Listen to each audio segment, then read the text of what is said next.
Hello and welcome back to the Facts of Facts, the only Facts of Life podcast that considered wearing a Speedo today. I'm wearing a Speedo right now. I always wear a Speedo when we record. Just because you can't see my bottom half doesn't mean that I'm not wearing my... It's not just the Speedo. Hi, Britt. Thank you for making me laugh with so many quizzical looks right as we were starting to record.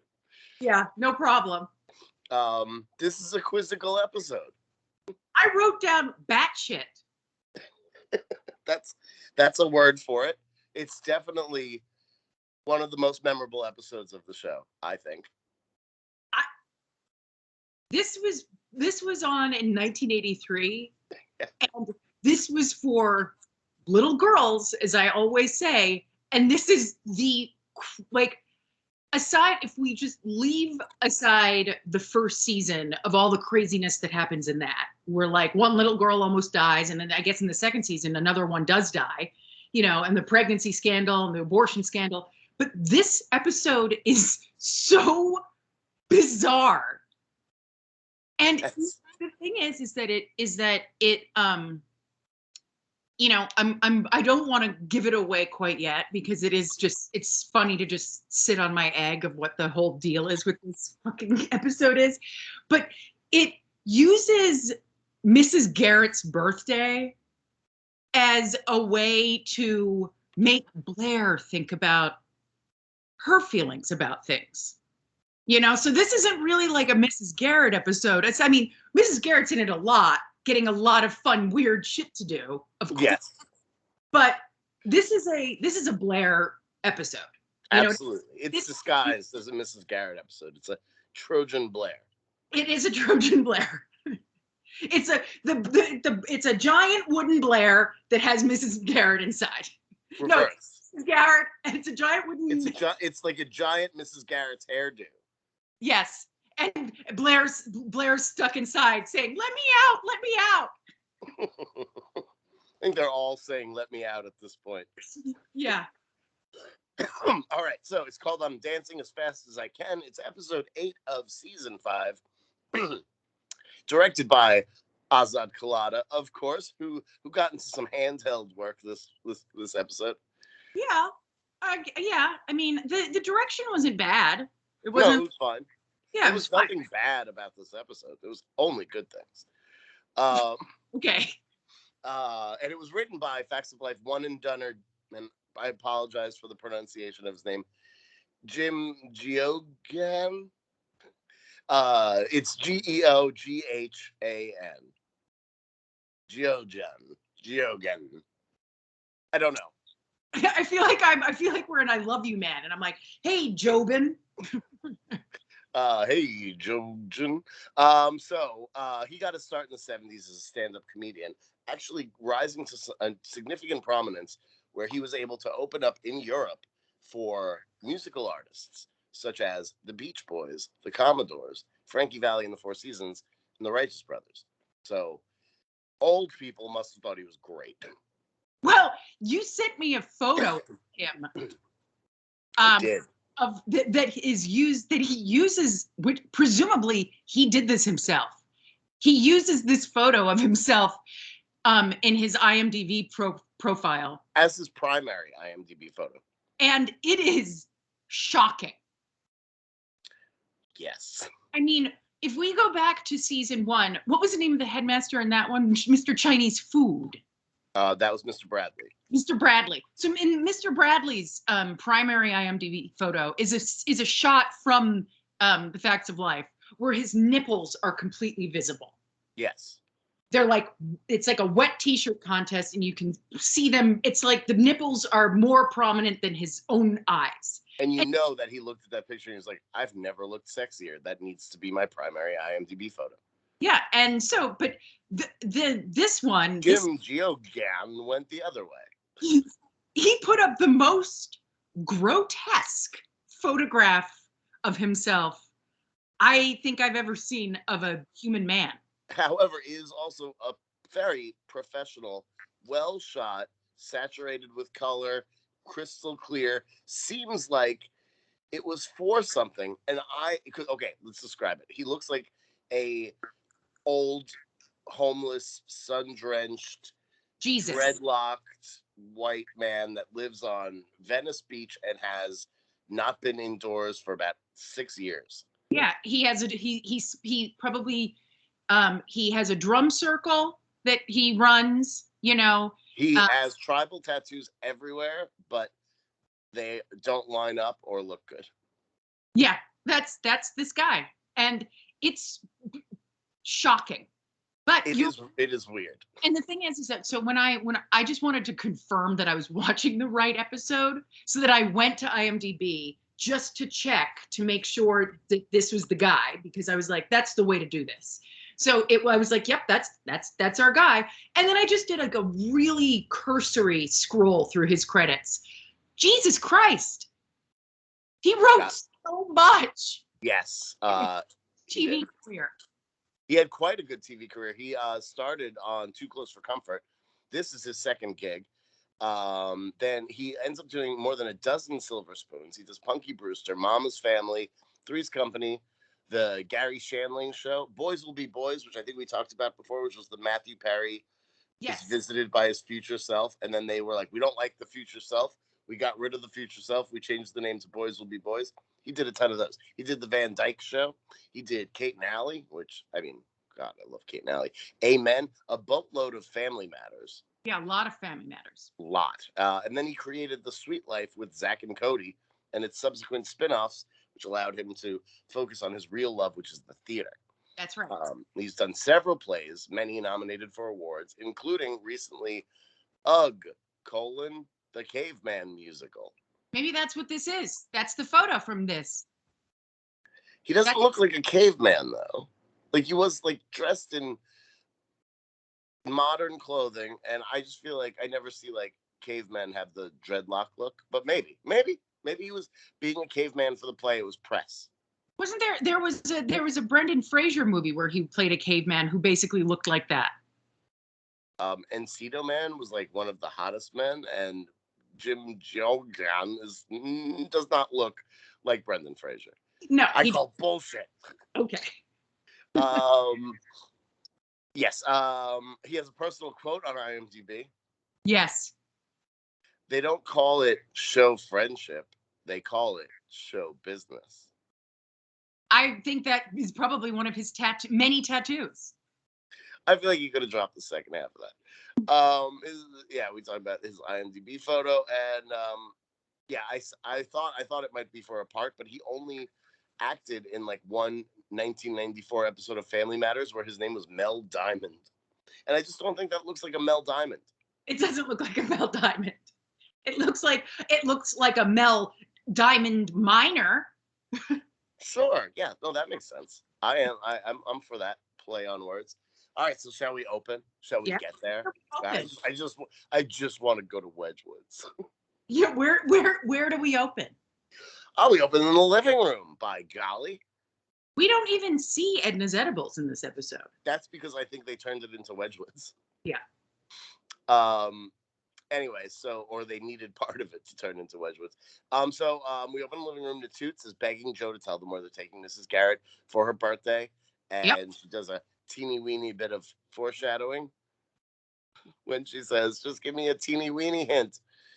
Joe says it's a place. That's your hint. Go fuck yourself. Yeah. Person, place, or thing. So that's a clue. So they're pestering her about where they're taking her, and they're acting like little children. They're both using Tootie's doing her usual screaming, and Natoots is using a pitch in her her voice is at a pitch that only dogs can hear. Basically, it's so high pitched, and they're both just begging. And at this point, they were like, "Where are you taking her? Where are you taking her?"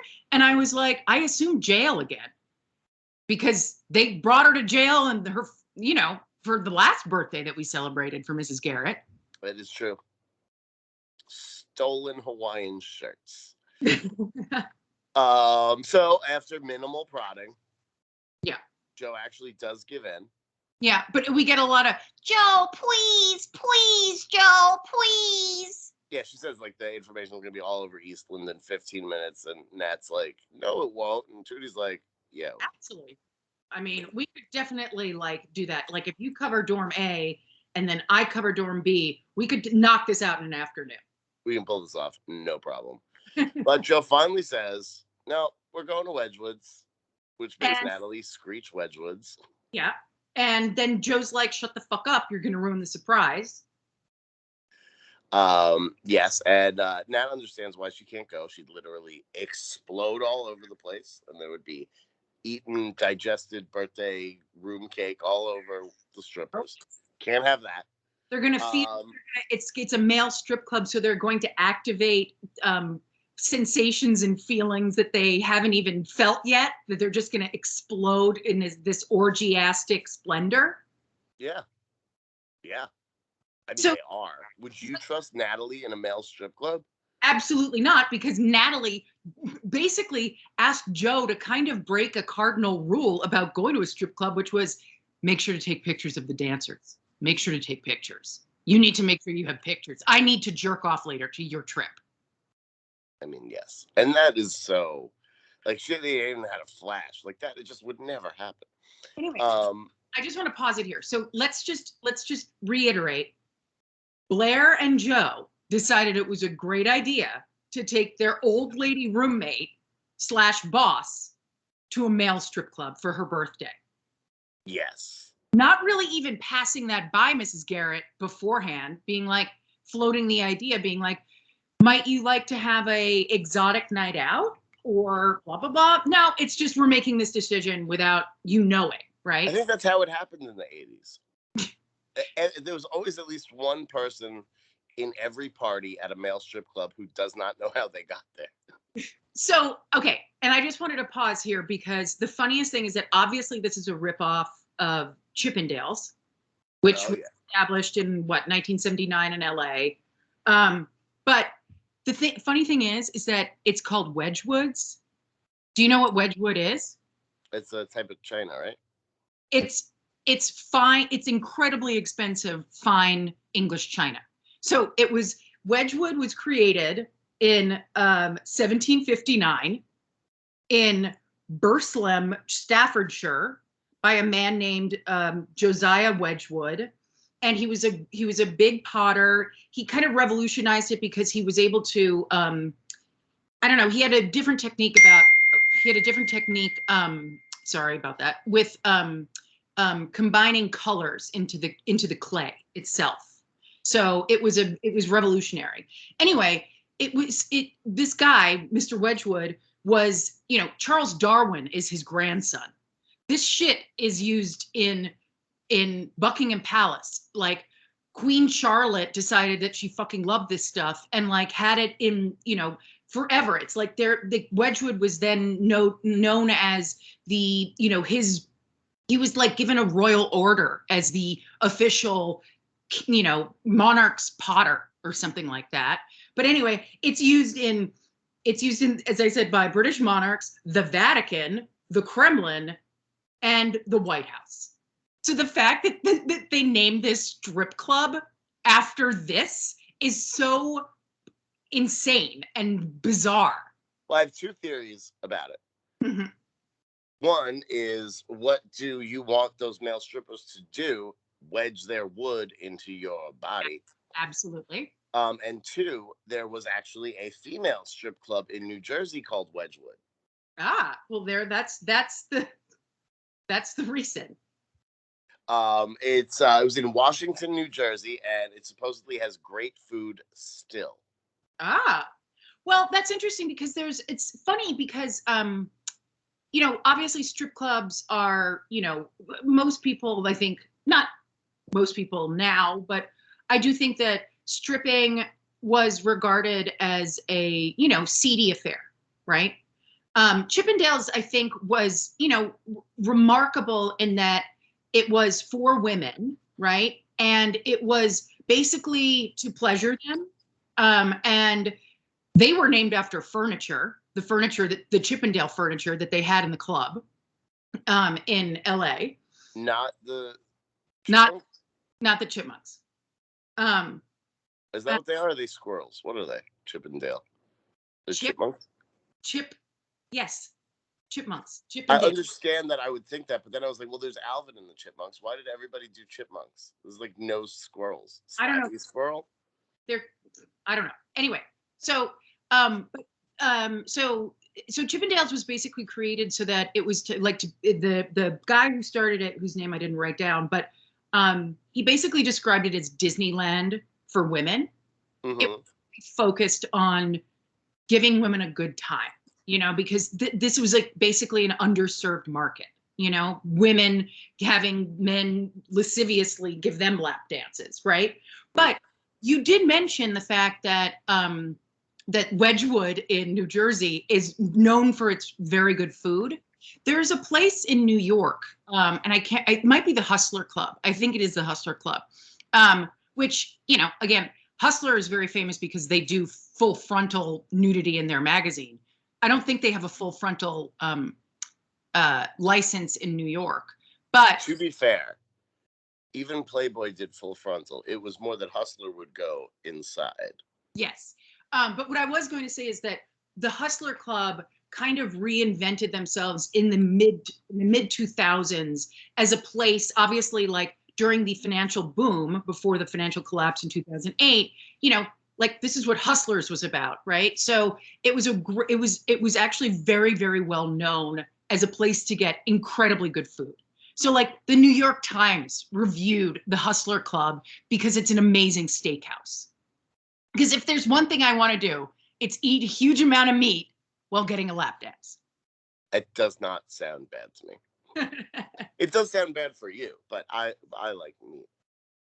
I mean, I don't like. I mean, I'm fond of breasts. I don't really like. I don't need to look at other women's breasts. I can stay home, like Steve Martin says in L.A. Story. I can just stay home and play with my breasts all day. But I don't really need to look at a stranger's breasts. Nor would I like to eat steak while doing that. I'd eat steak off a stranger's breast as long as it was pre-cut, so I don't have to. Because you're a kid. So Tootie had no idea Wedgwood's was a strip club, and she's now shocked and horrified and appalled. And also, she's dressed like Sprite in this episode. Yeah, she's green and yellow and yes, white. Yeah, not Rainbow Bright's friend, but she looks like she tastes of lyman. Yeah, hold on. I just wanted to just go back to Chippendales for 1 second because this brought up that made me remember this. We're going to be talking about Chippendales all episode. Don't worry. Yeah. Is that it reminded me of the very famous SNL sketch with Chris Farley and Patrick Swayze. Of course. Where they both are dancing. They're auditioning to be in Chippendales. And obviously this is at the peak of Patrick Swayze's beauty. Like I think this was right after Dirty Dancing had come out and Roundhouse. I believe this was post-Ghost. Post-Ghost. Oh, well then even better. Anyway, it's very funny because obviously Chris Farley is way more a large man. And the big joke is that Chris Farley wins the role. Yeah. Anyway, so Tootie shrieks about this. And then Joe says, of course, this was Blair's idea. I'm only going so that no one gets arrested. And to maybe see some dicks. Yeah, no. I mean, she looks like she was enjoying it, to be fair. She did. Even a lesbian can enjoy a Chippendales dancer every now and then. I think sexuality is fluid that way. You can appreciate beauty. You can appreciate beauty and I do have to say, so as we get into this episode, as we actually go to Wedgwood's, there are a lot of strippers in this. Not everyone. We're going to talk about them. Not everyone is talented. Not everyone can dance, but not Cliff, that's for sure. Geez, Louise, but they hired hot guys. Like everyone, all the men are gorgeous. So they're all professional Chippendales dancers. That's amazing. So then, of course, if Joe is of any right mind, she can appreciate that, that kind of beauty. Even the maitre d', but not the waiter. We'll get into all of that. Yes, Tootie doesn't approve of this at all, which is a shame, Joe muses, because they can't get in without a note from a 15-year-old. I thought that was good. And Tootie just blows past that hilarious aside to say that going to Wedgwood would be like treating men like sex objects. And Natalie's like, well, what's wrong with that? Yeah. Also, Tootie was kind of like, what's wrong with that? The 17 times she was used as a sex object so far in the series. Yeah. Just saying. Yeah, Natalie says that women have been treated like sex objects for thousands of years. It's the dude's turn now. I'm all for it. I think that's fine. I mean, I'm never like, I believe two wrongs don't make a right. But I also think that everybody enjoys being sexualized a little bit every now and then. So, if these guys are going there to be like, I want women to scream at me, there's no harm in them going and screaming at them. Everybody's happy. Yeah, I agree. And I think, I mean, I'm very pro sex. I'm very pro sex work, I I'm think, anti-sex, but I am pro-sex work. but I just think that, it's this, at this point, especially when we get to Wedgwoods, this is kind of a win-win. You know what I mean? In that the guys get paid and the women get titillated. It's a win-win for everybody but Blair. Yeah. Yeah, so Mrs. Garrett comes in from the shop exhausted from a long day of quiche slicing. I guess her feet hurt. Yeah, which means it's finally time to open Natut's joint gift. Fuck you. Can't believe this poor woman's getting a joint gift from these girls that live with her. Yeah, but hold on. The thing is that, last week Natalie wasn't even, pulling her weight at the store. She made $9. So it's not like Natalie has that much cash, spare cash to buy something for Mrs. Garrett. All we know is she did the copy. That's probably an apron that was hanging up in the kitchen that they just drew on. Anyway, so they give her this gift, that's, a big box that, and then it's basically Mrs. Garrett's like, oh, and then extravagantly, very much like an old lady. My grandmother did this all the time. Bert does it on Christmas Eve on Sesame Street. Which is admiring the wrapping paper and Yes. then tearing it piece by piece to try to get it open so you don't destroy the paper. My grandmother did that all the time, and I was basically Natalie. It drove me crazy. But oh my God, you're finally relating to Natalie? So Natalie's just like, I can't take this, and then just rips open the gift that she just gave Mrs. Garrett. Yeah. And it's an ugly colored apron.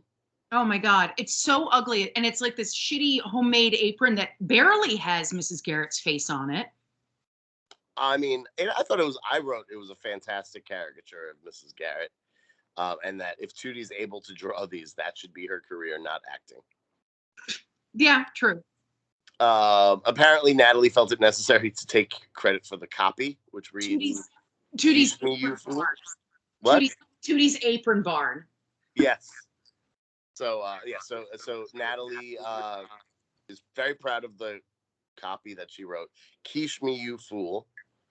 Which would make a lot more sense if Mrs. Garrett was receiving the quiche, not selling the quiche. It's like, I'm gonna quiche you now. That would be good because she's gonna give everybody quiche. I had a friend who read quiche in high school and called it a quick hay.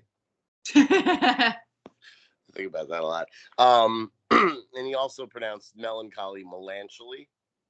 There was a couple of good ones. Anyway, then Blair and a man come through the weird side door that actually singing, it was just center stage, the side door for some reason. This is like a MC Escher painting. They sing Happy Birthday. Yeah. Which I am shocked because I thought we weren't allowed to do that until just recently. Yeah, I think it like in the last, I'd say 4 years, it lost its copyright. Yeah, so how did this happen? Did they pay like millions of dollars to do this? Yeah, they paid millions of dollars. Usually what happens in TV shows and films when they want to do a happy birthday scene, they invent some dumb happy birthday, happy birthday. That's our traditional song, aren't we? Original. Yes, I know. I hate that. It drives me crazy. Anyway, so Blair and this guy arrive. I thought this was a guy. I wrote that in my notes. I wrote down Blair and Guy arrived, and then I had to cross it out, and it was like Cliff. And then I actually thought, again, if so this is Blair's new boyfriend, who is a med student, and pretty handsome, loves a good puffy vest. He doesn't. Anyway, this again sort of confused me as to how much time has elapsed since last week's episode. When did she acquire this med school boyfriend? Yes, I thought that was for some time I thought Guy was Cliff in my life, not just this episode in general. But he is not, and it's weird because they introduce him to like, it's Cliff. You don't know Cliff? Of course you know Cliff. Oh, you must have missed some episodes. This is Cliff. I've been dating Cliff forever. Mrs. Garrett has fed him oodles of lunches. Cliff. It drove me crazy, and always has, because Cliff will stick around. Good, because that is, the thing is that, at spoiler alert, this episode, it is revealed that Blair's brand new med school beau is a stripper, a male stripper. Bum, bum, bum. And I was like, why would they make this choice? Because clearly it's like, we need to give Blair someone that is problematic for her lifestyle, right? And I was like, they were like in the writer's room or whatever, this dude, Gyogan, down on Venice Beach, was like, let's see, what would be antithetical to Blair's life? Drug dealer. Let's go with, no, we can't do. Coming up. Okay, but we can't do that. Okay, hold on. Male prostitute. Nope, can't. No, that's too salacious. Oh, let's just do a stripper. So that Blair is now a broke stripper. But so then what's he spending all this money on? That single rose he whips out to give Mrs. Garrett for her birthday present? Med school. Yeah, well, in any case, I was just sort of like, so the point of basically the fact of life at the end of this episode is stripper lives matter. Yeah, which I think is a really, really ahead of its time message. And so I thought, but they can't keep this guy around because Blair can't date a stripper for like the next 4 seasons. That would be insane. He stops. They never talk about him stripping again. Maybe he does it and it's just not discussed. He doesn't come up a lot. He shows up around. Blair will have other beaux, but she'll always go back to Cliff. And he does follow in his med school dreams, but less about his stripper stuff. I think they covered it well in this episode, and maybe they're just like, it happens off camera, like when the girls meet their boyfriends sometimes. Mm-hmm. So let's talk about Cliff. Yeah. He's played by Woody Brown. Nice. Yeah. He sounds like something bad that happens in gay sex. That's Santorum. Well, that's another bad thing. He will remain. He will remain with the show for a few years, only appearing sporadically. I think he has got like 5 or 6 episodes total, but he will be Blair's main squeeze for a period of time. He got his start on the long-running daytime soap opera Love of Life, which I had never heard of. It had been around from like the 50s until Woody Brown joined the cast, and he closed that shit down in 1980. And let's see, he appeared on all 38 episodes of the Morgan Fairchild Mark Harmon nighttime soap opera Flamingo Road. Ooh. That sounds salacious. That sounds fun. He did Killer Party, an episode of Dallas, TV movie Nightingales, as well as the TV spinoff, did a Jake and the Fat Man. He recurred on General Hospital, appeared on The Young and the Restless, Jag, Silk Stockings. He was in The Accused, and his final role was on Roswell, the original one, for 2 episodes. I assume that he plays a stripper on all of these shows. That's all he knows how to do. And not very well. Maybe yes. He was a 45-year-old alien stripper on Roswell. Maybe that's why he's struggling with his med school bills, because he's so bad at stripping. He is at least bad at dancing. Yeah. And he's pretty bad at stripping because like he didn't even get his pants off and he left the stage. But let's get into this. So Cliff implies this history by thanking Mrs. Garrett and another beautifully enveloped letter, more floral. You want to impress Mrs. Garrett? Floral print, wrapping paper, and envelopes. Yeah. Yeah, So he thanks her for all the free lunches over the years since he's been broke, or the 2 months that the store has been open. What is the time jump here? Where are we in the world? exactly. We are pre-Christmas. But also, was he going to Eastland to get these free lunches? No, he was going to Edna's Edibles, and she was like, "Have a slice of old quiche that I was going to throw out." But she's only had the place open for like 6 weeks. I know. That's what I'm saying. I'm confused. Oh, so they open. It's been open. We're about a month out of after Halloween. I'm gonna guess. So it's been open for about September, October, November, about 3 months. Okay. Yeah. Anyway, he's not so broke that he couldn't steal Mrs. Garrett a flower. Mrs. Garrett acts like it's a dick pic, and she's Natalie. She's like, she sniffs it, she loves it, she hugs it. And Cliff talks about when he's a doctor, he'll be rich, and then he goes, "Have you ever seen Trapper John's living room?" Yeah. And I was like, who's that? Because it rings a bell. And of course it's from MASH. Elliot Gould played him on MASH or in MASH. But it was a spin-off show that was on CBS.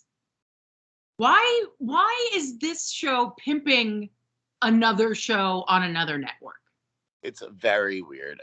Everything about it, this reference is so strange. Also, really strange about it, I went through 3 episodes of Trapper John MD in like high speed scrubbing. I couldn't find his living room once. I looked, you guys, so hard for you. It was like, I'm not even kidding.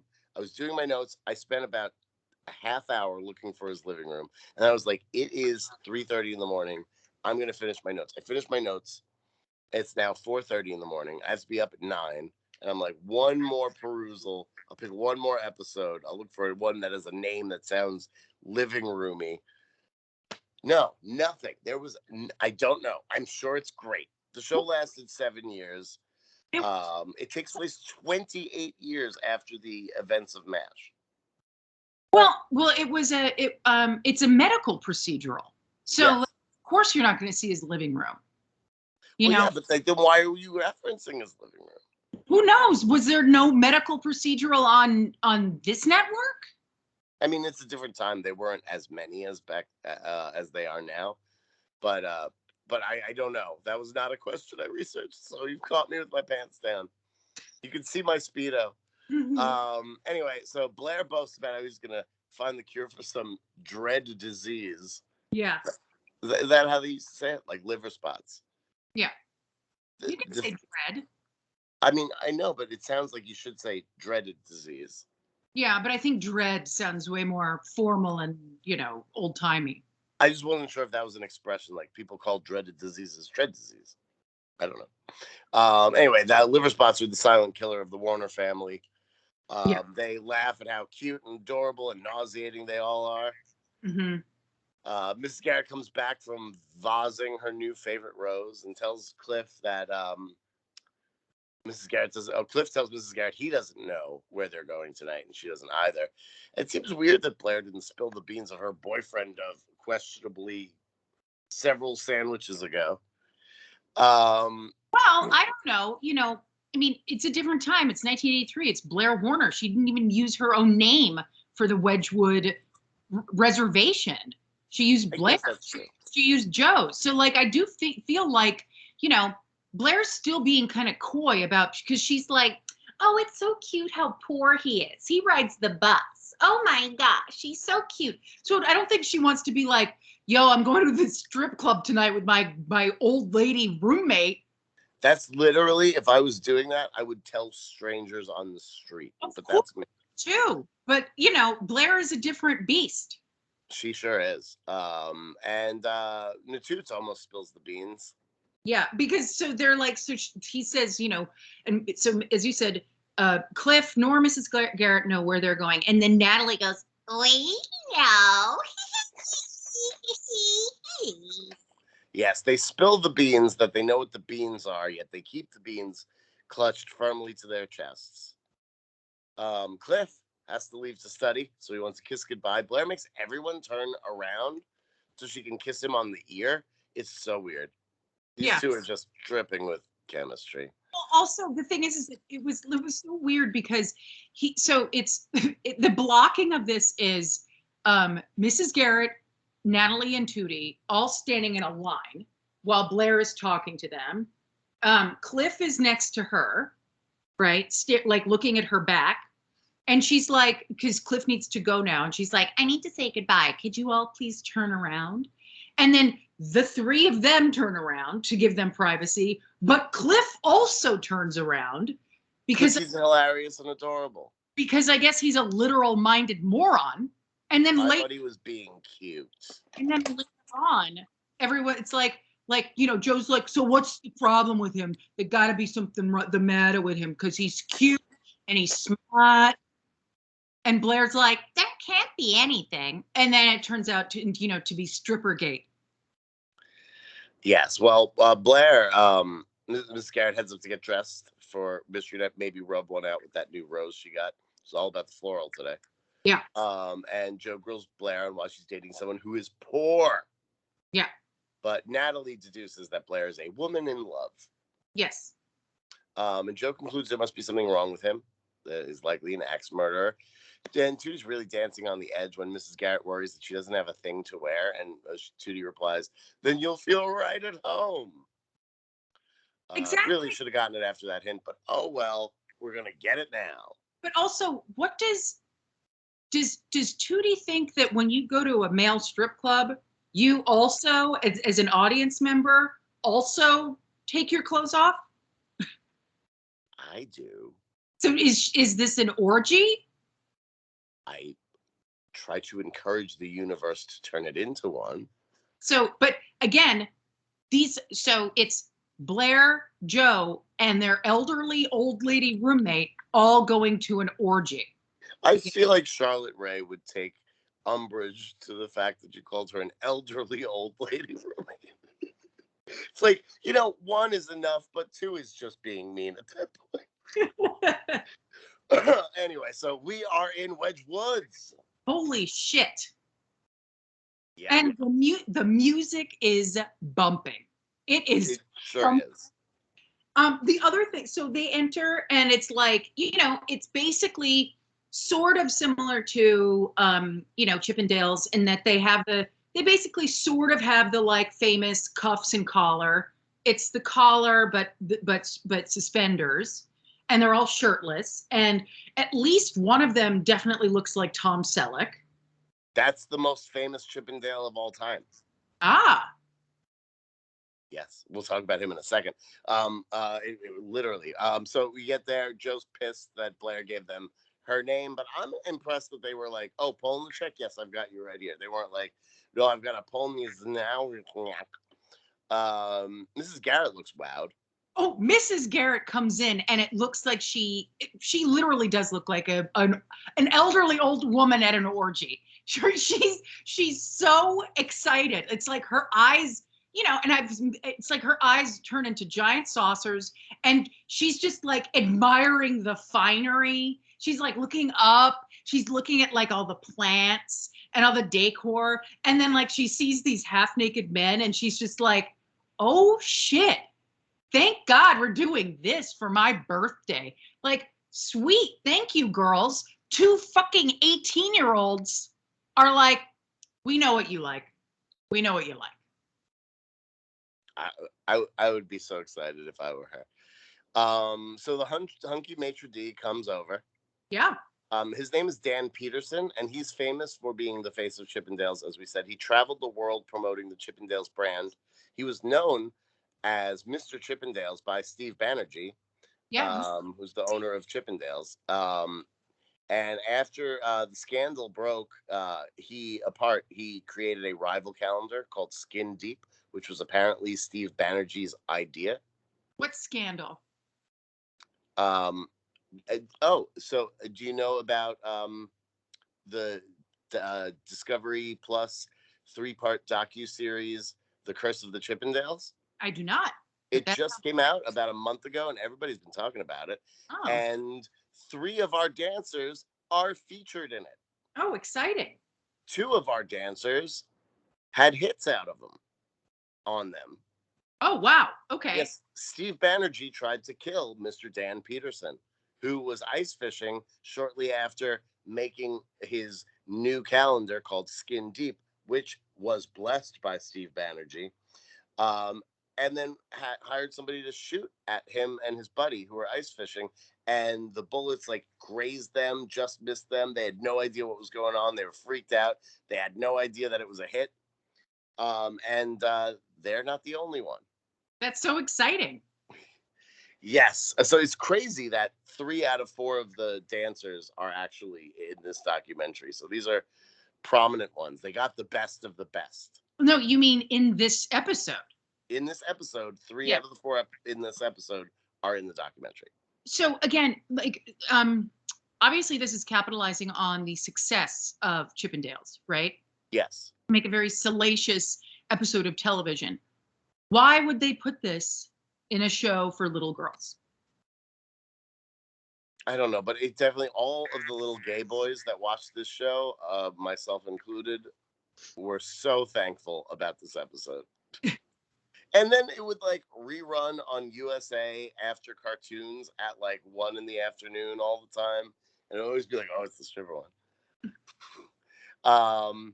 Anyway, yeah, so he created this rival calendar. He was a stripper in The Greatest American Hero. He was Roger's friend in Perfect, the spandex movie.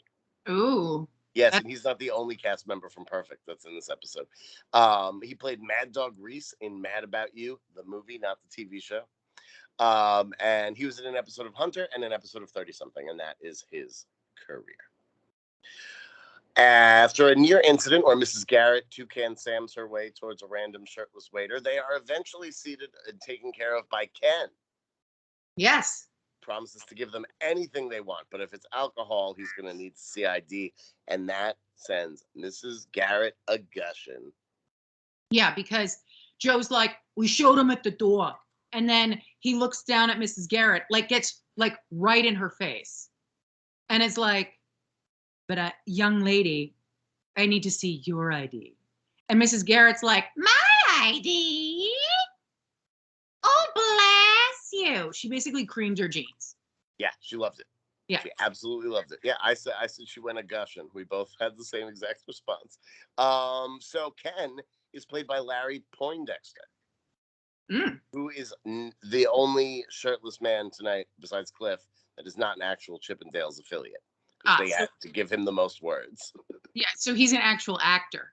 He is a real actor. He's amassed over 140 credits. Like a big time actor. And this is his 6th role overall. So they got him really right at the beginning. And he's looking great. Honestly, of all the strippers, I would pick the non-stripper, shocker, and go for Ken. Let's see. So he did The Chips, Happy Days, some small roles in TV movies, played various roles on Just Say Julie, the Julie Brown MTV show, which I love. He played Cooper Hayden on Duet, which is my beloved Alison LaPlaca sitcom from early Fox years.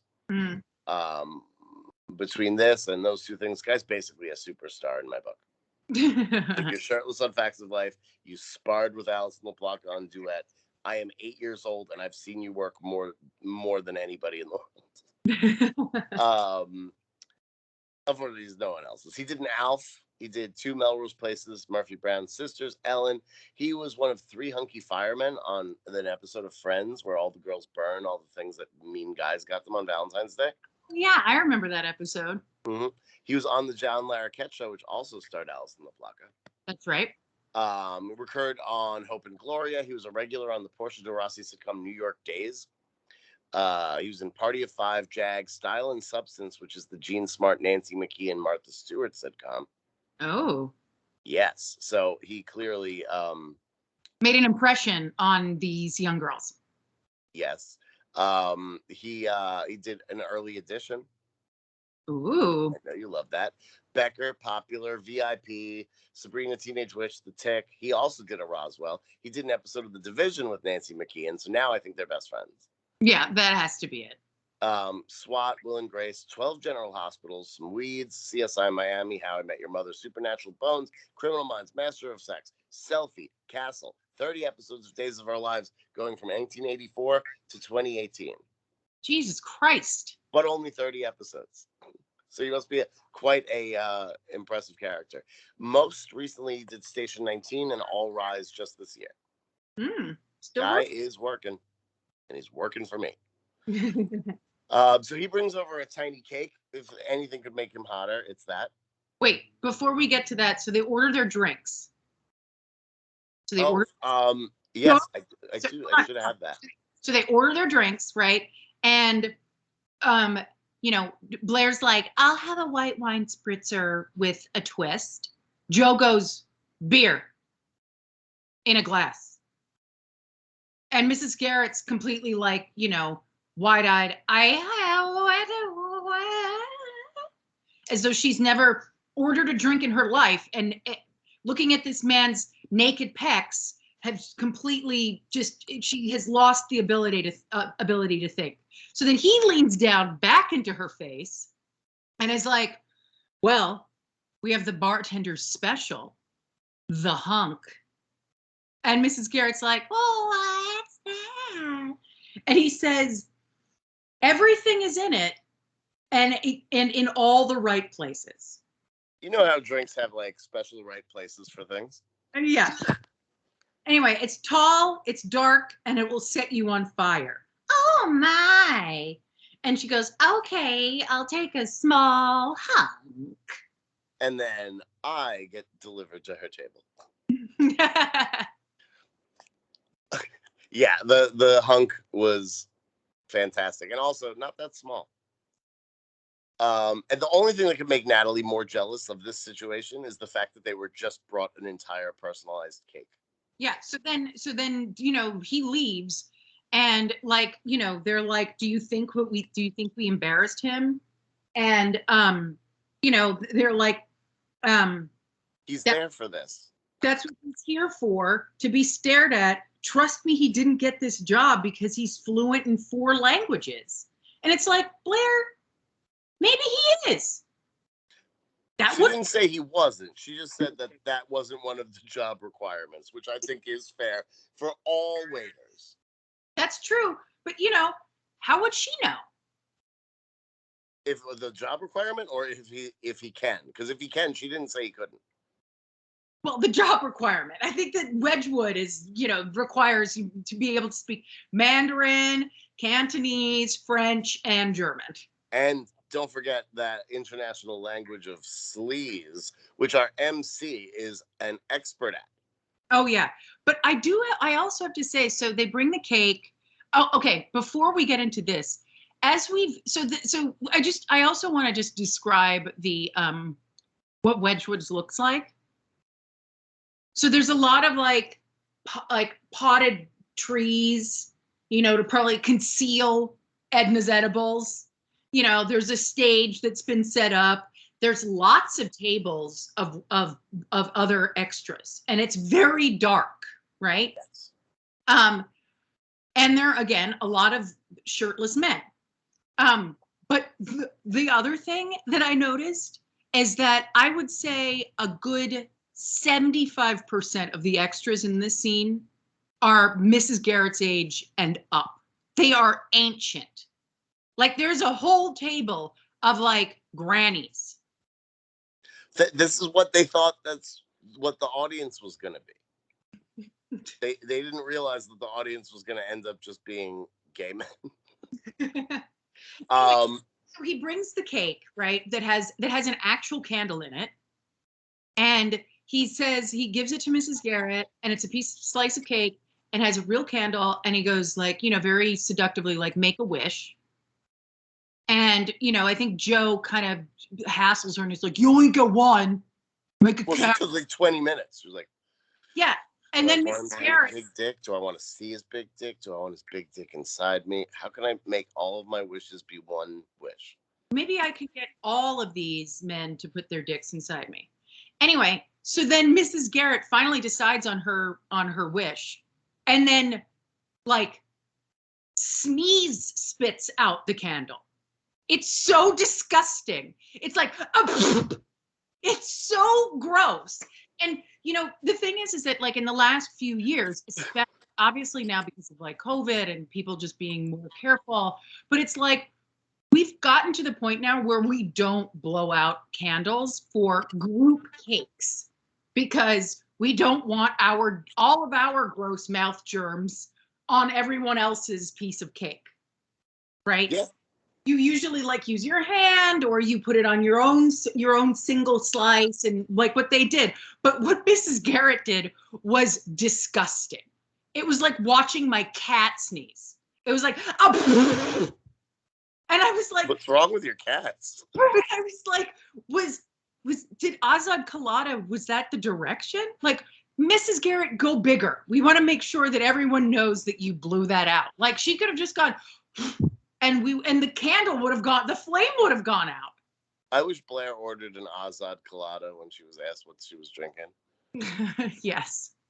So let's talk about the MC, who's here to usher out tonight's lineup of Man Meat. Yeah. So the show begins, and so this disgusting MC who is very ugly, who's wearing a actual tuxedo, comes out of the disgusting crappy silver shiny curtain that's like one of those Halloween wigs that like Rick James would wear, that's like bangs and like straight, you know, and that sort of shakes, you know. I mean, I feel like I had a wig that looked like the curtain that they have. Yes, I agree. I think I might have at one point too. It was like they were like $5 at Halloween, and everybody had like one in their rec room. It was at Ricky's or whatever, and it was like, shit, I need a costume for this fucking party. I'll just get one of these. So, may I talk about the MC now? Yeah, and he also is screaming. Like, he screams his lines. He's Alison LaPlaca's husband. I've met him and love him.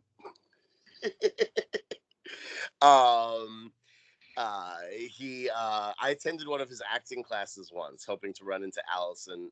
This was before me and Allison became best friends. Mm-hmm. And he was telling the 3 people that were not me in the audience, and I was like in a corner. It was like a giant, like an improv theater stage. So when I say giant, it could probably like seat like 80 people in the seating, and I was like all the way in the corner, and then there were like 3 people in front of him, and he was talking about how you have to like Campbell's is trying to sell soup in cans on the in the supermarket on the shelves. You got to be the soup. You got to be the soup. I did not know what was going on, and I was like, this is why acting's not for me. But he was awesome, and I think he's a really good actor. He's been in a million things that I've seen, but he is more of a director now. Well, the reason why I thought, well, first of all, comparatively to all of the other hunks. Oh, yes. No, I think he was hired to be like, this easy, slimy guy. For sure. And it has to do also with his haircut. Yeah, he never has good hair in his whole career.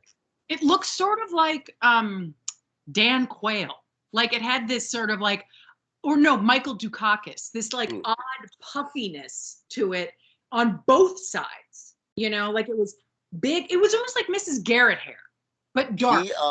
He ends up being in a lot of things in the 80s, as does Bill Maher.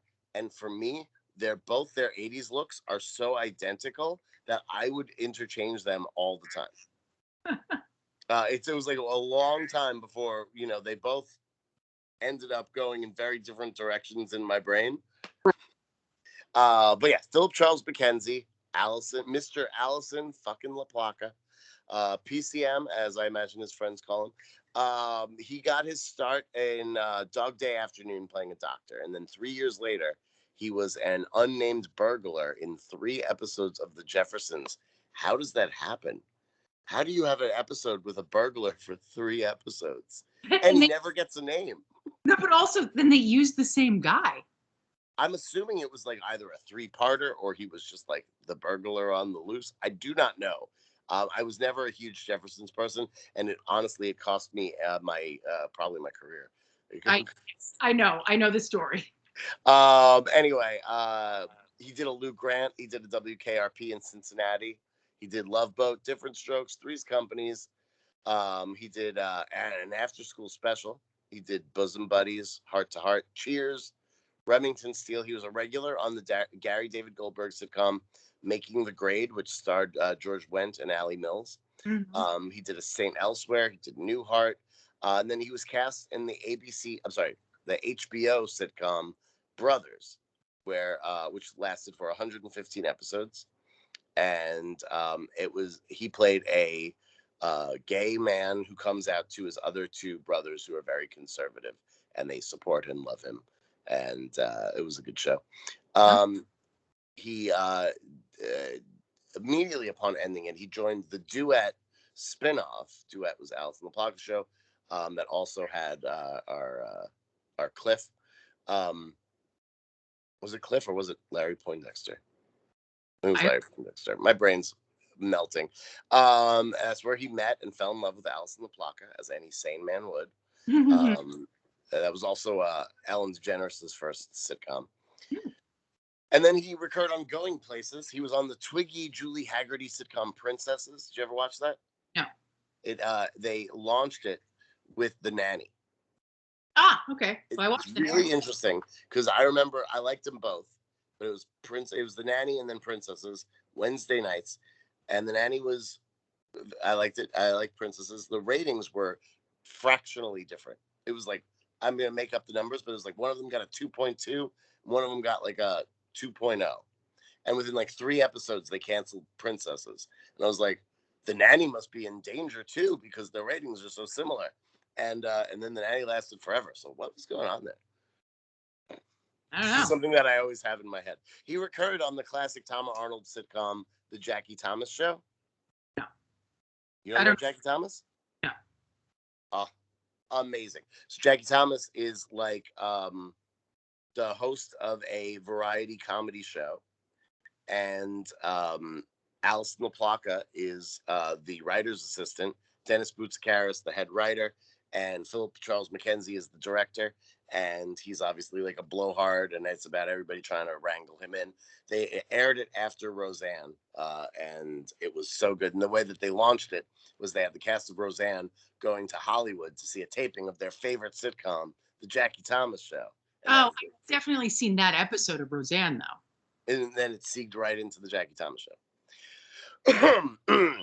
But after that, he focused on his career directing.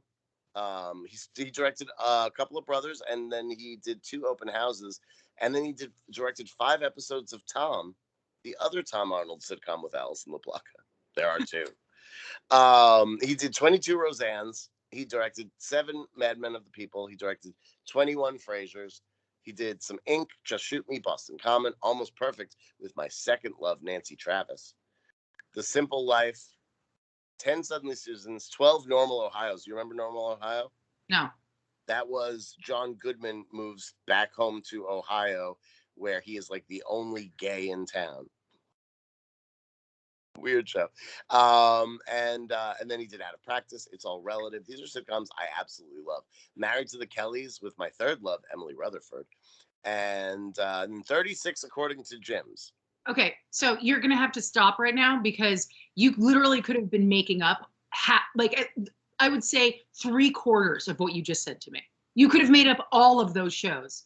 This is what's so shocking is that I was a pretty avid TV watcher when I was growing up, and I haven't heard of most of those. You literally could have just been like, oh, he directed my show, Dominik's Funhouse, you know? Well, you know Roseanne, you know Frasier, you know Just Shoot Me, you know Suddenly Susan. Yeah, I prefer to actually not think about Suddenly Susan. I do too. That was a bad show. Unwatchable. Anyway, he makes the audience and the women shout for their beefcake, and then he calls them animals because all they can think about is dick, and they love it. They love being called animals. Yeah, and this is when they cut to all those old ladies who are like cheering and ripping their bras off. Like it's just crazy. Anyway, so he calls them animals, and then he's like, "Are you hot tonight? Are you on fire?" And then he intros Freddie the fireman. Fireman Freddie, get his name right. Oh, sorry. I did have it correctly in my notes. So I online, love how the camera goes to handheld once the dancers start. That's great. I will say this is the strange thing. Freddie the fireman, Fireman Freddy. um, enters through the audience. He does not come through the Rick James hair curtain. He comes through the audience on. That's part of his act. It's like he has to bust down the door to get the fire. Okay, but everyone else goes through the Rick James curtain. Nobody else is putting out a fire. But so the other thing is that Fireman Freddy comes on, and all these older women are waving their titties around and very excited, and he looks nothing like a fireman aside from the fireman helmet. He is wearing nothing underneath a giant yellow fisherman slicker. He looks like Captain Gordon. I thought he looked like the Morton Salt girl. Yeah, he looked like a little girl on a salt canister. And he's got like little rubber boots. I suppose the fireman's axe, which is certainly part of his act, which he was humping very aggressively. I was very impressed by his routine, which clearly was, you're saying that he is a Chippendales dancer. Robert Minacci. Yes. Absolutely. Clearly very good at this. And it was as though he kind of pared down his actual routine to this thing that he was doing for a television show for little girls. Yes. Where he humps a giant fireman's axe that makes it look as though he has a 3-foot-long cock. That's correct. That is correct. Mrs. Garrett's like going crazy. Mrs. Garrett's going crazy. Yeah. So Fireman Freddy, played by Robert Minacci, who plays a dancer in Ladies' Night. He plays a dancer in Mr. Mom. And he plays a dancer in a straight-to-video erotic film called Muscle Motion. He plays Matt in Perfect, our favorite movie about exercise. And he plays the featured waiter in Just Can't Get Enough, which is a film about the Chippendales scandal, written by Dan Peterson, our fucking maitre d'. Oh, great. Well, I have to look that up. Yes. And then both of them do tell their story. That's not what I'm talking about. The Just Can't Get Enough film was a scripted film that was written by Dan Peterson that came out years and years ago. However, both Robert Minacci and Dan Peterson will tell you their stories in the Discovery Plus series, The Curse of the Chippendales, which is brand new. Fireman Freddy puts his hat on Mrs. Garrett, who squeals in delight and really doesn't take it off for quite some time. As soon as he gets on stage, they cut to Mrs. Garrett, and she mouths, "Wow." And at one point is like basically like gesturing. I think it might be during the cowboy, maybe it's during the cop, whatever it is. But she's basically like gesturing to Blair, being like, yo, give me those fucking singles you brought. Give me that wad of singles. I need to get these boys over here. Now. Yeah. Okay. So he does some sick moves. His Speedo is the most revealing of the group. No, I think I mean the cop and the cowboy all get down to their Speedos. Yes, but his is red, and you can like literally make out the veins of his dick if you freeze frame it right. So there's that. Okay. Anyway, now the cowboy, the MC warns, has been out on the range with nobody but his horse for company. So the ladies should be careful. Careful of horse STDs is the subtext that I got from what he was saying. I got he's going to rape all of you. Yeah, that was my first thought, but then I thought, no, he's got horse diseases. Yeah. Cowboy's played by Reed Scott. Reed spelled like what you do to books. Scott spelled like Scott, but missing one of the T's. And this is his first role, but he will be a male stripper on St. Elsewhere. And he will appear in the TV film The Last Fling, as well as the feature films Dance Academy and, oh my goodness, Elvira, Mistress of the Dark. There we go. Yes. Let me just point out at this moment So Well, while may I just finish his bio? yeah, I'm just in the middle of it. He guest stars on one episode of Ellen. He plays himself, but a talent agent in the mockumentary Showboy, about a TV writer who gets fired and decides to become a Broadway chorus boy. And he too is found in the Curse of the Chippendales, where he was.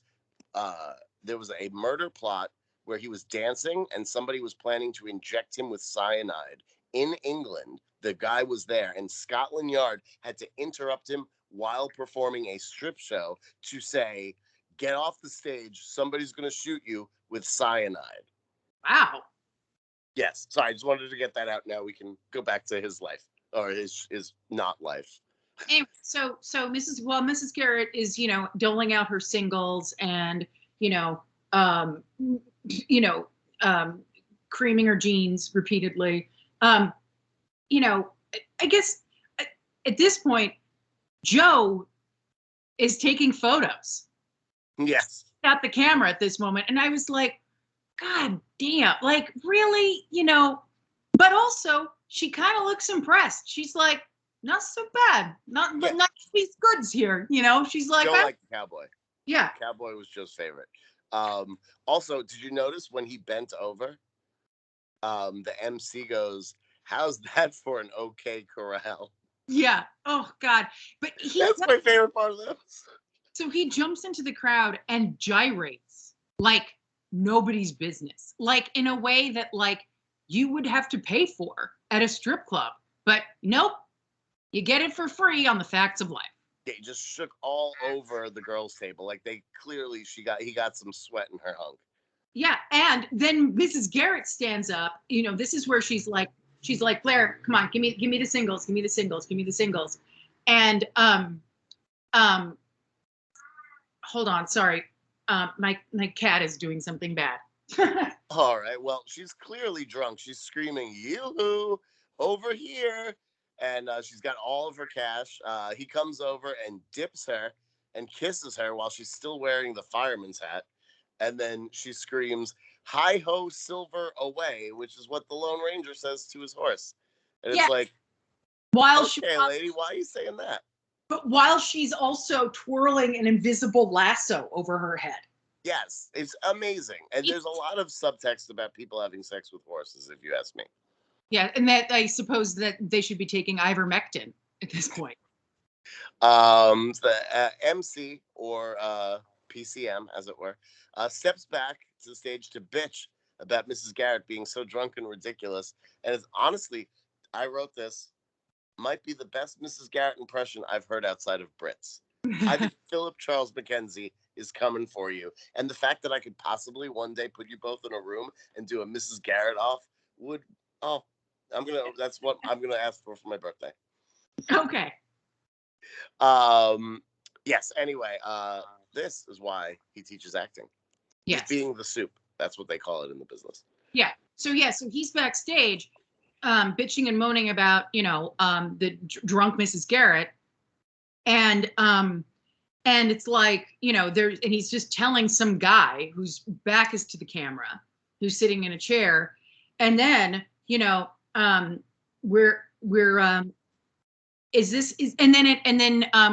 like, oh, got to see you out there, Cliff. And that's when it's revealed that if that's not enough, Cliff has to be like, now stand, face the camera, make sure they see that I'm Cliff from before.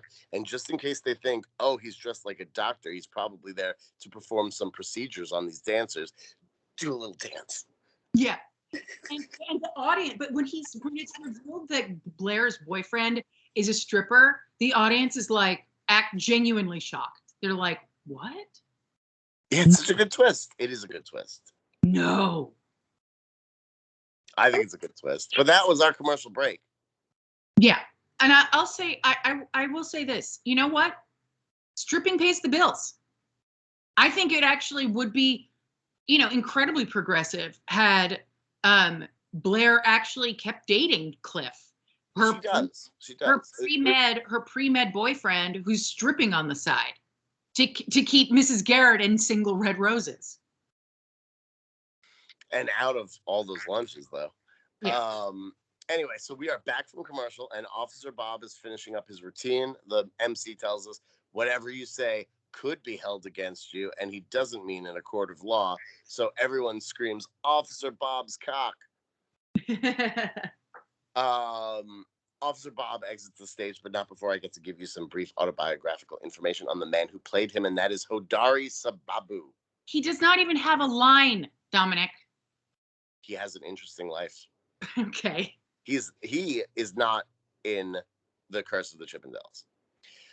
This is his only acting role. He started as a reporter for the LA Sentinel before being recruited by Chippendales. After he did this, he was in 2 reality pilots, but only 5 years ago. He served 10 years in prison for armed robbery. Oh, and wow. his stepson is the rapper The Game. Oh, wow. So aren't you glad that I told you a little bit? Yeah, I am. Also, you can have him give you a hip hop tour in Compton because he's a hip hop tour guide in Compton. Okay. Okay, so aren't you glad that I gave 3 minutes of Hodari Sababu? I mean, those are 3 minutes I'm never going to get back. But, you know, this is 3 years I'm never going to get back doing this podcast. But at this point, the thing is that they cut to Mrs. Garrett. So she's still wearing the fireman's helmet. She's wearing the cop hat on top of the fireman's helmet. And she's got the cowboy hat in front of her on the table. She's the most popular woman at the strip club. Yeah, because she has that wad of singles and it's just been like making it rain on everyone. Yeah, and this has all been in the duration of one small hunk. Because she has she's so drunk, but she only had one drink. It usually takes me 3 hunks before I start calling people cutie, but not Mrs. Garrett. Also, who drove? Maybe they took a taxi? Let's hope. Mrs. Garrett says and means that his mother must be so proud of him. And the audience laughs because it's implied that it's the alcohol talking and no mother would be proud of their hot, half-naked waiter son. But I bet Larry Poindexter's mom is super proud because, as we discussed earlier, this guy works his ass off. Yeah. So then we move on to the MC, right? And the MC says something like, you guys are sick. Have you had enough? You guys are sick. You know, you need to seek medical advice. Is there a doctor in the house? Boom. Dr. Love. And Aging Dr. Love. Out comes Cliff wearing, and the thing is that so all the other strippers, right, were, I mean, we didn't really see the other 2 routines like that much, or the other 3 routines, aside from the fireman. The fireman, we saw most of his routine, and he was basically naked, and then like took off the jacket, and then, you know, rode his cock around for, you know, 2 minutes. But then, you know, we get the gyrating cowboy, then we get, you know, hot Officer Bob. But Cliff comes out like head to toe covered. It's like he's wearing a hijab. Like he's got a mask on, he's got the scrubs on, you know, he basically invented face masks. Yeah, and so you get another reveal. You know, we get this huge reveal because he starts taking his clothes off. But the other thing is that Cliff's dancing skills are so poor. Yeah, especially after what we just witnessed. And yeah, exactly. You know, and so he's sort of like doing like a lot of arm stuff and like a lot of this, a lot of awkward dancing. And then they do a wide shot where you see him in the full scrubs while he's taking stuff off, right? And you see the fact that he's wearing these giant, like bright white medical clogs. He's wearing huge white shoes, you know, like the types that like nurses wear. So it's like this, like he didn't have to like do the accuracy of. But he, as a medical student, he probably had all of that stuff, and so he was like, might as well go for it. Yeah, but again, he does need to be Dr. Love. And when you're wearing those giant white shoes that are sort of like, you know, like Swedish clogs, you know, it's like, they're not the sexiest shoe. No, that's true. But then again, everything that Cliff is doing is not very sexy. It's not the sexiest. So he's Um, clothes off, and like Blair's kind of into it. Blah blah blah. Blair is so into it that she got on her feet and she is stood up. standing and clapping, and she's the only one doing so. And everybody else in this place is a million years old, and it's like, okay, Blair, we get it. You have a type. This guy works for you. Yeah. Anyway, so then, and so they kind of cut. So then we're watching Blair, and she's just like, "Yay! I love pre-med students. I love Dr. Love." And so you get his face obscured from the camera, so she's just seeing the back of his head. And then he takes off the mask, and she's just sort of like, "Is that my guy?" And then he turns around, and she gets the full realization that it's Cliff. Yeah. And she storms out of the club. Joe makes a face like, I'm so disappointed in you. And Mrs. Garrett makes a face that's like, you're still going to show us your dick, right? Yeah. And the music in this moment is amazing. It's so incredible. I tried so hard to find what this was, but it seems like it's lost to time. The lyrics were, I'm the doctor, you are the nurse. Love is something we just don't need to rehearse. I mean, it sounded like a real song. Yeah, it sounded like Roger Daltrey or Rod Stewart, like blended up. It was so great. It was so wild. It was so weird. And I couldn't Shazam it. I Googled the lyrics, nothing. Anyways. With quotation marks. Anyway, PCM tries to talk Dr. Love into staying on the stage, but he leaves. So PCM does a quick little shimmy. So I was like, I could be a dancer, and we fade out. Then now we're back in the living room. We sure are. Blow walks in, Blair hanging her head in shame while Joe offers her every beverage she can think of. Mm-hmm. Mrs. Garrett saunters in, apparently hungover, But also looking like post-orgasm. Like she's just hungover. Yeah, exactly. She's just like walking in. She's got that like coy smile on her face, like, yeah, wow, that was something. And then the toots jiggle down the stairs in some unfortunate bedclothes. Oh God, I wrote down like the horrible little nightgowns. Like, at least put on a bra, guys. Like, I get authenticity. He's wearing his Dr. Clogs. Just no. Anyway, they just to demand the photos of the hot cocks. And Yeah. Joe hands over the disposable camera to Natalie, and Natalie acts like this is 8 days of Hanukkah wrapped into one roll of film. Yeah. She wonders if the photomat is open at 2 a.m. So it's 2 a.m. Yeah. And there's way to go, girls. Like, you partied pretty late. Does that mean Cliff was the closing act? I guess. But they're screaming. Like first of all, the way they come down the stairs is like the way my cats come down the stairs for breakfast in the morning. Like just sort of tumbling in this like chaotic manner, just like over one another's nighties. Just like, Jesus Christ, give us the camera, give us the camera. Is the photomat open? We need to go to the photomat. I need to jerk off right now. Your cats wear nighties? That's what I took away from that. It was very cute visual. Tootie's less concerned with the cavalcade of cocks coming her way. She notices that everybody's being weird and demands to know what's wrong. Mm-hmm. Mrs. Garrett says she has a headache. And then Mrs. Garrett has a headache, says Joe. Yeah. Which Blair's like holding her head like this. So Tootie's like, well, then why is Blair holding her head like that? It's a good question. Blair's acting like something very much worse happens. Get your shit together, Blair. Yeah. But that's not enough. Tootie demands to know what's going on. She needs to. So Blair pipes up and explains, okay, you want to know? I'm dating a dirty whore. So she's going on about how Cliff's a disgusting stripper, just as Cliff enters their home at 2 a.m. without even knocking. Well, the door is wide open.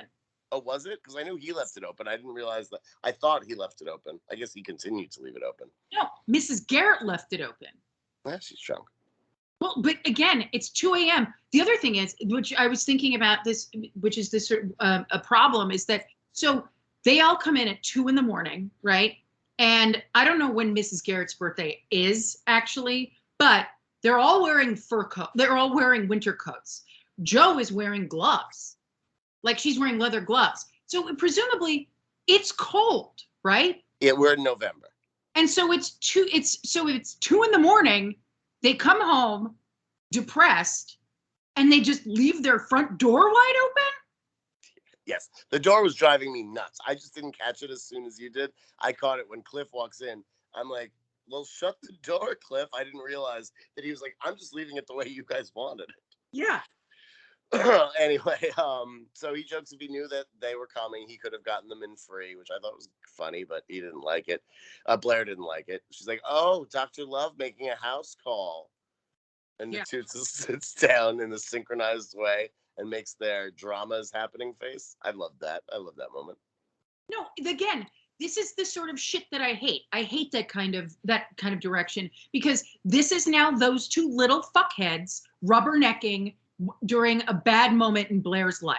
Well, Mrs. Garrett doesn't let that slide. They're like, ooh, popcorn, popcorn, popcorn. And it's like, no, get out of here. She's clearly suffering. And they're like, we want to watch. We want to watch her cry. It's true. Mrs.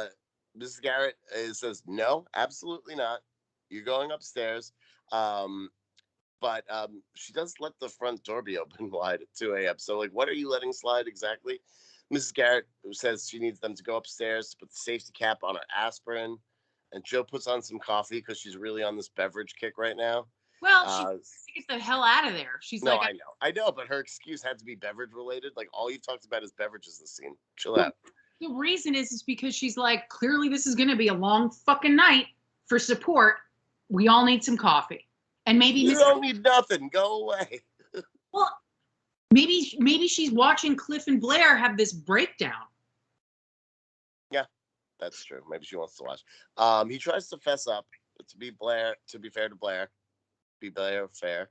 It's too late to care.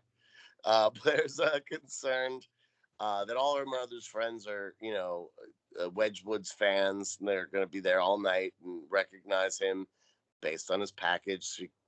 She calls him a stripper, like it's a really bad word. He prefers exotic dancer, so she goes with hunk of meat, which is my preference. But the audience oohs like she said a bad word. Yeah, but it was weird. He explains that he's doing this to pay for school. It's great money, makes more in one night than in 40 hours waiting tables. And I wrote, but you can't buy Mrs. Garrett lunch. Right, but also he really makes more money doing that routine than he would waiting tables, which just basically requires, I'm certainly not, saying that waiting tables is easy, but that requires, walking in coordination, delivering things and taking orders. But he clearly is bad at being an exotic dancer. Yes, he is. He says he doesn't go home with the women. Blair says he should. He'd make more money that way since he's a whore. Yeah. And she basically says they're over. Yeah. Blair walks to the door to open it some more, I guess. No, she's just closed the door to basically be like, go through this entryway that's been left open.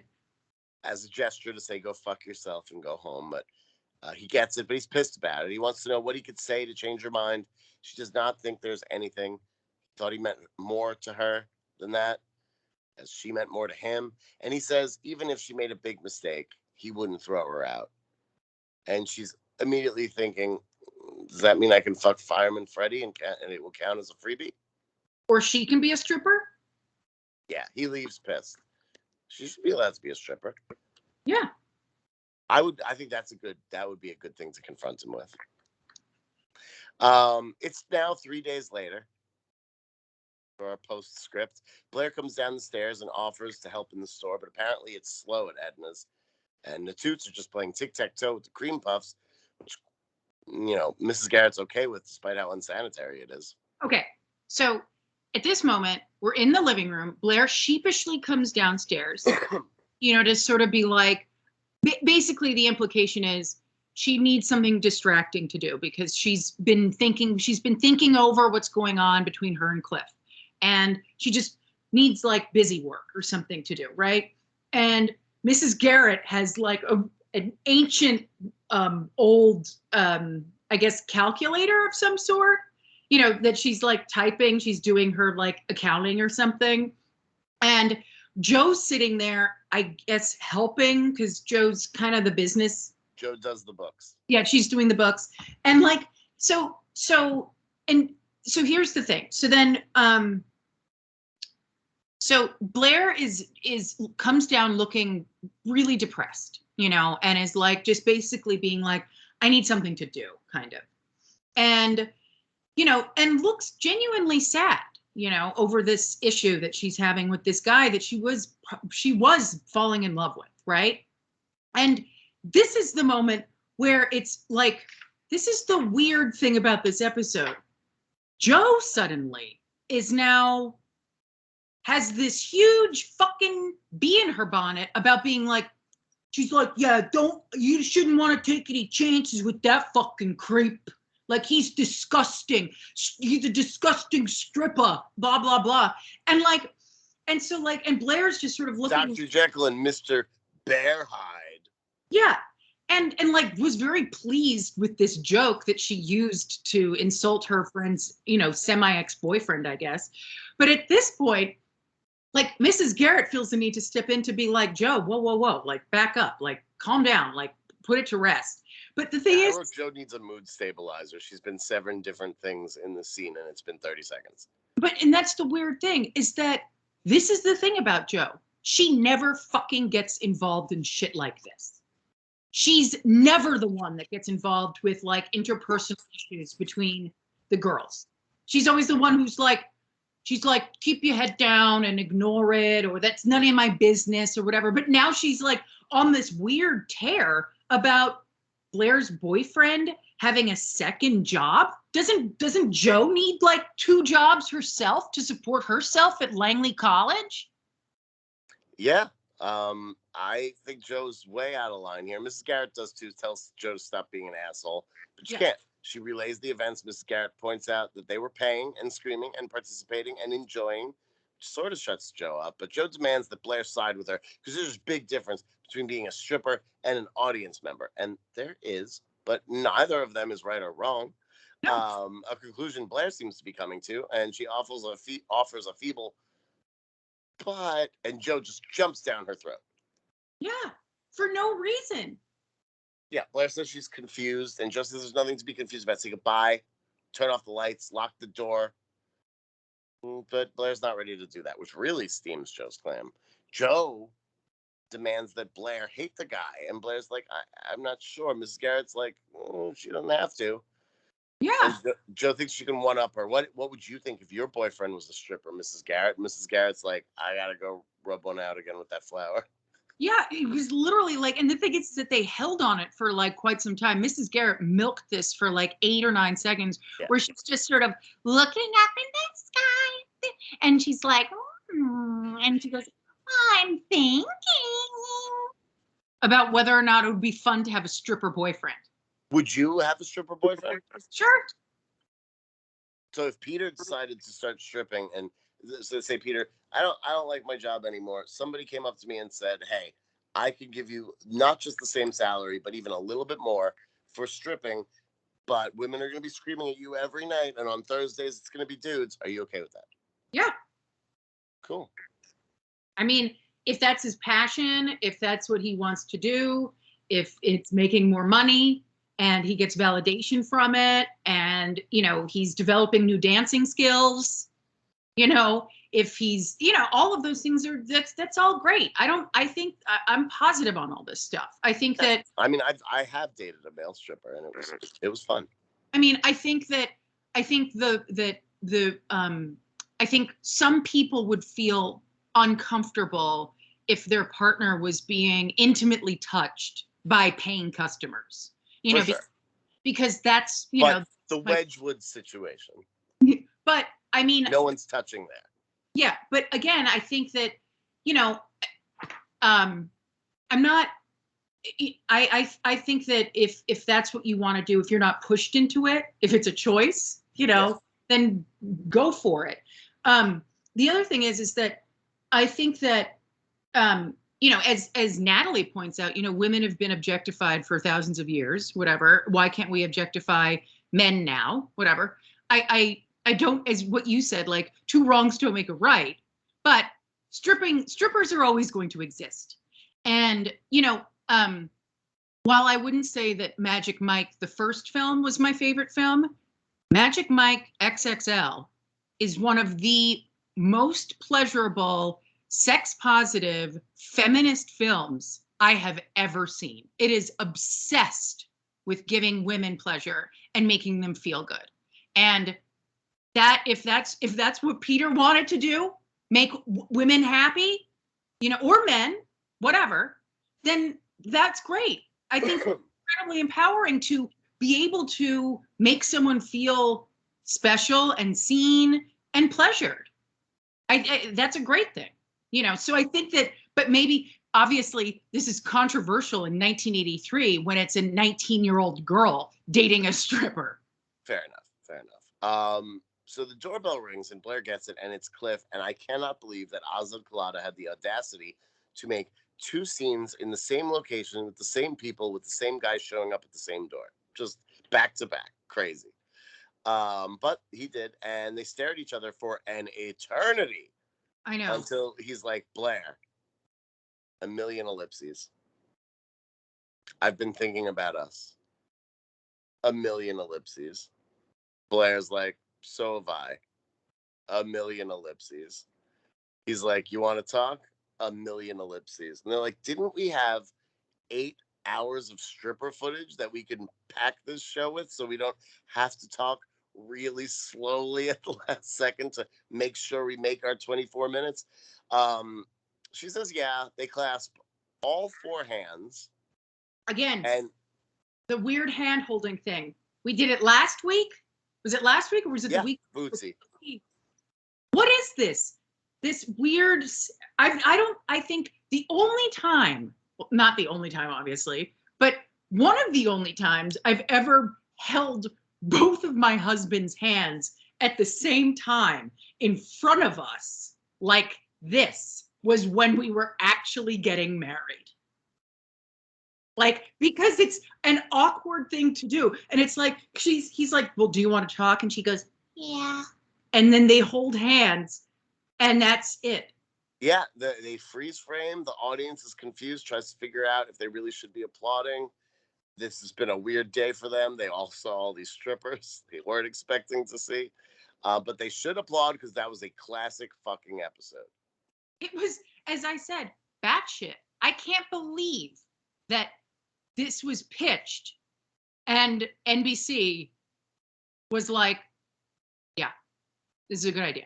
Yeah. This is a good idea for like maybe sweeps. This is sweeps. This is sure. Sweeps month. And that's fine. But like, again, maybe put it on a little bit more of an age appropriate show. Not to say that showing men's naked bodies is bad inherently for little girls to see, but it's the notion of doing any sort of erotic. The notion of the ocean. But any sort of, doing any kind of, sex work or whatever, is that the right thing for Blair to struggle with? The fact that her boyfriend is a stripper. Like, that doesn't seem like it's just. I think it's so good. I love that they did it. Age it up slightly. No, it's perfect. It's perfect. It is. I have tried to look for IMDb reviews of episodes when they have them. This one does, so I'm going to read it. Okay. It says, one of the better episodes. Better. I greatly enjoyed this episode. It was educational in showing what people without money must do in order to achieve their goals. It was interesting to see Blair acting in such a judgmental manner, but it was much, much more fascinating to see Joe acting in an even more judgmental manner than Blair. Joe's judgmental attitude was surprising because I thought Joe would be sympathetic to a person without money, as Joe sometimes talks about coming from a poor Bronx family. Sometimes. I have issues with the word sometimes, but otherwise, 9 out of 10. 2 people found this review helpful, and 1 did not. So again, the weird thing about that review, which is ridiculous, is that it doesn't mention the strippers at all. It doesn't mention at all. Wedgwood, Chippendale, whatever. It didn't mention any of the interesting things that you pointed out, which is that they hired actual Chippendale dancers for this children's show. That's incredibly interesting fact. Whereas this person is focused on how judgmental Joe is, which, of course, yeah. But also, have they ever seen this show? Joe and Blair are incredibly judgmental. Everyone's judgmental on this fucking show. That's true. Everyone's judgmental in Peekskill. It's something in the water. Yeah. But that's what we've got for today. Now, next week, we're going to be learning a little bit more about the wretched beast that is Kelly Affinado. Are you ready for a Pamela Segal episode? More ready than I'll ever be. Okay, good, because you won't be ready when it's done. And yeah, I guess I will leave you all with these wise words. I'm the doctor. You are the nurse. Love is something we just don't need to rehearse. Peace out, my lovelies. I'm working on these endings and they're not working.